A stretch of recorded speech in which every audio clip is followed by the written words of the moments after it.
வணக்கம் பவித்ரா. சமூக நலன் மற்றும் மகளிர் உரிமைத்துறையின் சார்பில் திருநங்கைகளின் நலனிற்காக சிறப்பான முறையில் சேவை புரிந்ததற்காக 2024ஆம் ஆண்டிற்கான சிறந்த திருநங்கை விருதினை கன்னியாகுமரி மாவட்டத்தை சேர்ந்த திருநங்கை சந்தியாதேவி அவர்களுக்கு தமிழ்நாடு முதலமைச்சர் மு.க.ஸ்டாலின் 2024ஆம் ஆண்டிற்கான சிறந்த திருநங்கை விருதினை வழங்கி இருக்கிறார்.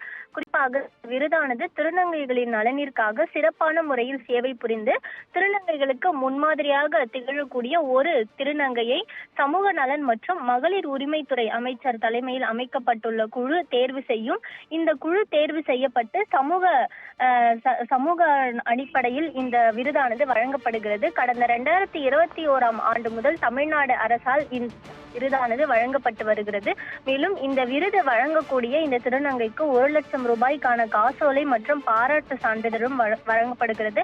அந்த வகையில் சிறப்பாக செயல்பட்ட திருநங்கைகளின் நலனிற்காக சிறப்பான முறையில் சேவை ஆற்றிய விழிப்புணர்வு முறையில் நடந்து கொண்டதன் அடிப்படையில் 2024ஆம் ஆண்டிற்கான சிறந்த திருநங்கை விருதினை கன்னியாகுமரி மாவட்டத்தை சேர்ந்த திருநங்கை சந்தியாதேவிக்கு தமிழ்நாடு முதலமைச்சர் மு.க.ஸ்டாலின் வழங்கியிருக்கிறார்.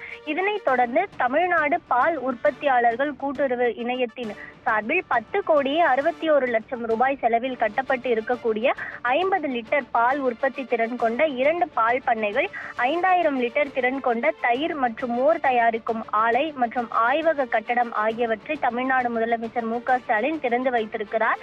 இதை போலவே கடலூர் மாவட்டம் பொடையூரில் 33 கோடி ரூபாய் மதிப்பீட்டில் கால்நடை தீவன தொழிற்சாலை அமைக்கும் பணிக்கு தமிழ்நாடு முதலமைச்சர் மு.க.ஸ்டாலின் காணொலி காட்சி வாயிலாக அடிக்கல் நாட்டியிருக்கிறார். பவித்ரா.